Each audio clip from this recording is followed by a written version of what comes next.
For my first story time, I'm gonna tell y'all about the time my homie turned the whole hood against me.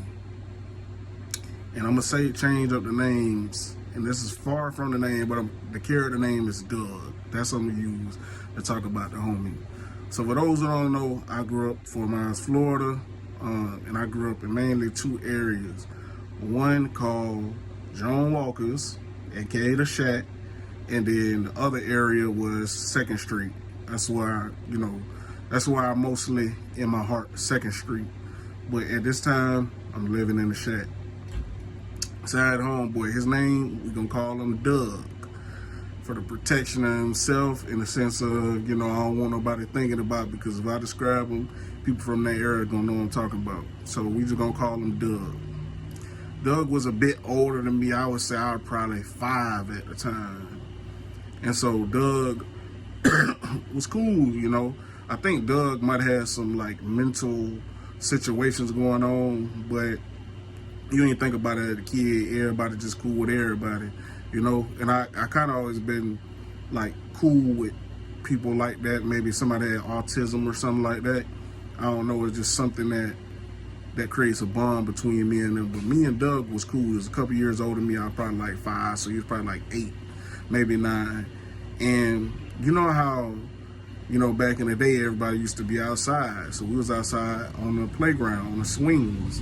So we swinging, how everybody used to jump off the swings. You just swing as high as you can till you damn near over the bar, and you jump off, you hit the ground, you feel that static in your leg. So what happened was, Doug, I was about to say his name, he did that, and I'm swinging right next to him. We just chopping it up, and then we started doing that. We did it 3 or 4 times. The third time, this man jumps off the swing, but instead of going feet first, he went chest, head first, body first. So I'm up in the air on the swing. I don't really see him, but I just hear a squeal. And when I come back down, I see him. Just think about the middle of your arm, the middle of it being up and at a right angle. Totally broken. At this time, I didn't even know body parts can do that.